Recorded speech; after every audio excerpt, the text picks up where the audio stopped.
In this video, I'm going to reveal to you my secrets as one of the most successful channels on YouTube.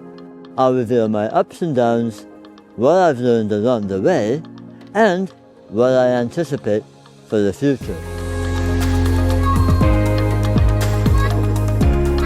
Hi, Ray here. I've taken a break from slaving over a hot camera. It must be that crappy CF Express card that I'm using. But seriously, I've come here to visit this cool location, de-stress, and contemplate a milestone, 10,000 subscribers. It hasn't been easy, but here we are, and thanks to all of you who took a chance on me and my channel, especially those of you who keep coming back time after time, even through the hard stretches. So, how do I back up my claim in the intro? 10,000 isn't that impressive, right? Hold on though.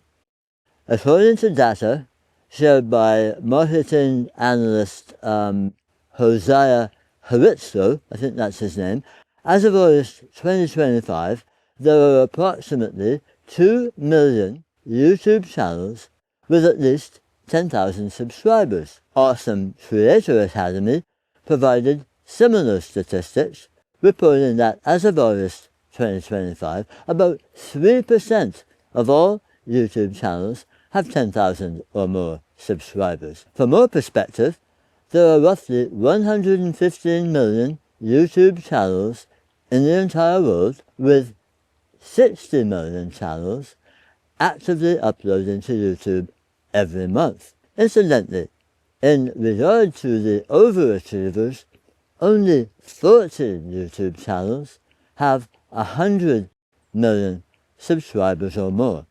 So, 90% of all YouTube channels have less than 1,000 subscribers, and 97% of channels have less than 10,000 subscribers, according to data from Social Blade. So that puts me among the top 3% of active channels, and I'm still active, but it took 8 months to get this last 1,000 subscribers.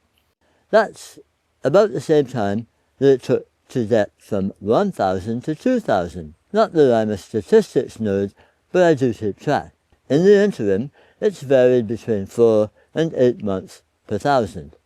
But for some reason, this last 1,000, it seems to have taken forever. Now sometimes things lag, not because I upload crappy content. The 4 months for 1K subscribers coincided with big events like the release of the Nikon Z9. The forever, of course, included a 2-month hiatus, partially as a result of my second major surgery in 6 months. And I'm not trying to set any kind of record there, or put it on fit here.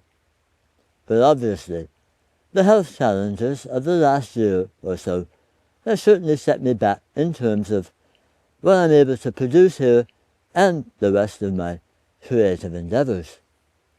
I'm confident in saying if not for these interruptions, I'd be kicking ass instead of getting mind kicked, as I explained in my 5,000 subscriber celebration video. Though I started this channel 10 years ago in December, I didn't post much during the first 3 years. So I got serious once I could afford the time. It's coincidental with a move out of the city to this place on the wild west coast of Vancouver Island. Even so, growth has still been glacial, if that metaphor still works, but I'm still proud to say that all that growth has been organic. No bullshit. Though I suppose that can be called organic as well. It's not that I ever expected to eclipse Peter McKinnon. I knew early on, based on my first channel, launched in 2009, it's hard work and not a road to riches, unless you launch a channel promising a shortcut to fame and fortune. I'd be lying if I didn't admit to occasionally asking, if all the work is worth it. I've considered quitting enough times to have mentioned it on this channel more than once. YouTube is a very difficult place to gain a toehold, but no more so than really any business. Thanks to a wee bit of research, I can tell you that according to US statistics, 20 to 23% of new businesses fail in their first year. 50% die off within 5 years, and fully 65% don't survive a decade. The story is similar here in Canada. Government data on small businesses show that 21.5% fold before the end of their first year, about 50% survive for 5 years, and a third make it to 10 years. As I've also mentioned here before, I've hit the wall a couple of times, and because there's no other option for me, I shoot, therefore I am, I came back for more. I don't rely on client work today, but I haven't retired completely. Of course, it shouldn't need saying that YouTube can become a full-time job in itself, and there's no way to describe how much work goes into establishing a channel of any consequence. I can tell you, based on conversations with friends who've enjoyed the rare achievement of topping 100,000 subscribers, that it's harder than ever to get ahead on this platform. What did I say earlier in this video? Around 619,000 channels out of 60 million active channels.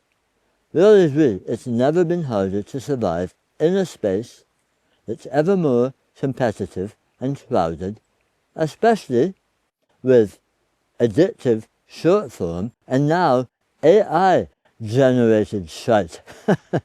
However, when it comes to AI, I've learned, again from research, that in 2025, videos perceived as heavily AI-generated or low-effort AI slop show an average 70% lower audience retention compared to human-fronted or high-effort original content in similar niches. It's a relief to discover that humans still prefer other humans, and I do try to remain human, warts and all.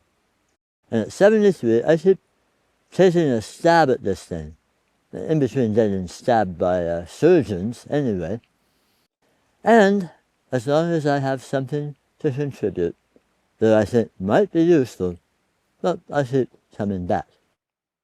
Despite the fact, and this information might be of use to aspiring YouTubers, that I make very little directly from YouTube itself. That is to say, when it comes to those ads that you have to sit through or swipe away, these days, well, the rewards were better 3 years ago, so any modest amount of money that I make from my labors here comes from affiliate relationships. And I spoke at some length about that at the end of a recent review.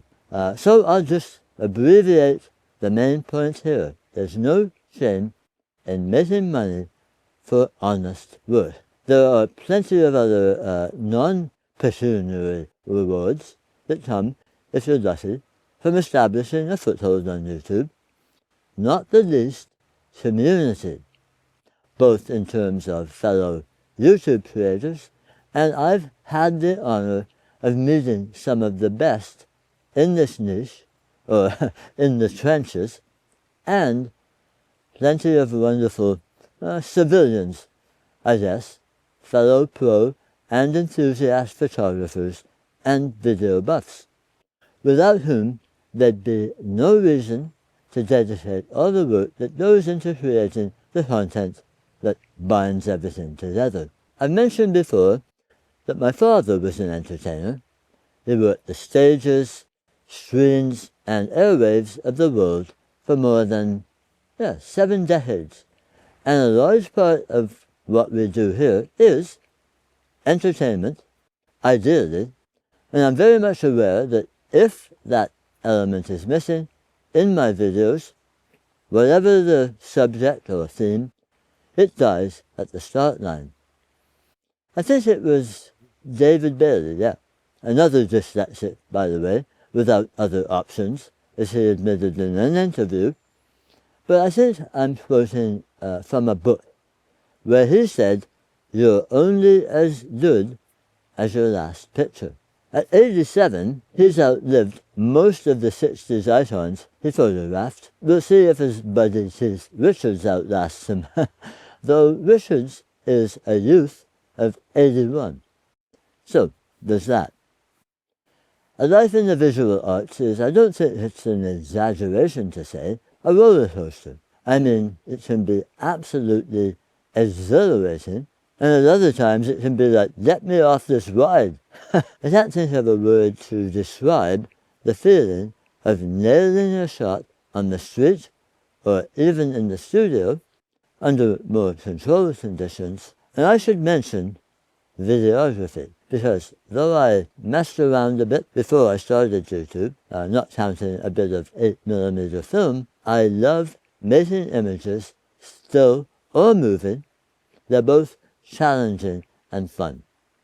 So I intend to keep having fun, even if it takes some time and hard work to reach the fun part. Now with Nikon getting serious about cinema as well, with the Red acquisition, and less than 2 years later the release of the ZR cinema camera, and, for the record, in my opinion, it is a cinema camera. I agree the meaning has been pretty much overused, but I think we can still make it make sense. The fact that this little camera, not bigger than compact 35mm cameras I carried on climbing and cycling trips over the years, cameras like the Nikon FM, FM2, the ZR is packed with amazing video specs. 3 kinds of RAW, including the movie star Red R3D codec, and it can still shoot stills besides.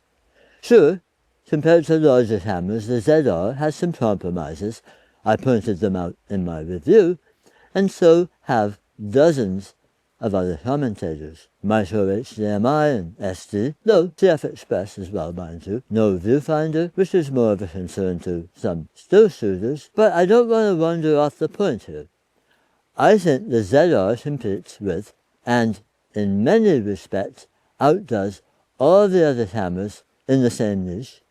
It packs in so many fantastic features, including the first camera to include 32-bit float audio, to truly make it worthy of the cinema title. You can make moving images with this camera that formerly could only be made with giant cinema cameras costing tens to hundreds of thousands of dollars for $2,200 US. That's crazy, right?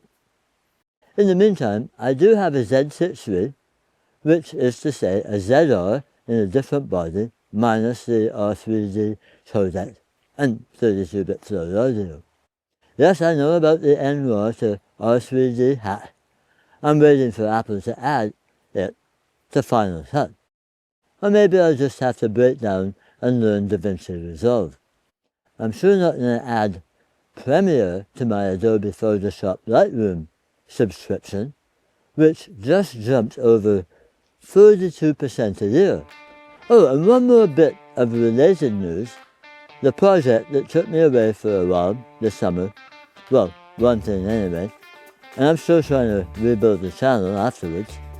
The book project I mentioned in my I'm Back video, the first order is scheduled to arrive at my door tomorrow, and interested parties will be able to order online shortly after, once those pass the final inspection.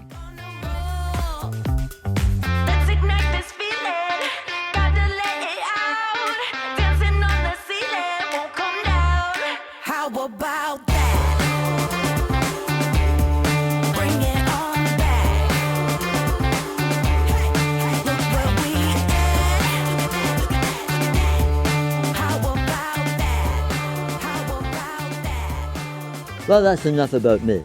I'd really appreciate hearing from other YouTube creators. Where are you on your adventure in filmmaking? How long have you been at it? How many subscribers? And here, I should stress, numbers aren't everything. What matters most is that you get to tell stories and maybe find an audience for your work. I guarantee there are people who are interested in what you have to say and what you may have to teach. Last but not least, I'd love to know from those of you watching, if you're a subscriber, what made you click that subscribe button if you are, and hopefully the notification bell. Please give this video a thumbs up so I'm told. It helps the algorithm grow the channel. I may be in the top 3% now, but it's still a long way to the top. Take care, cheers. We'll see you later.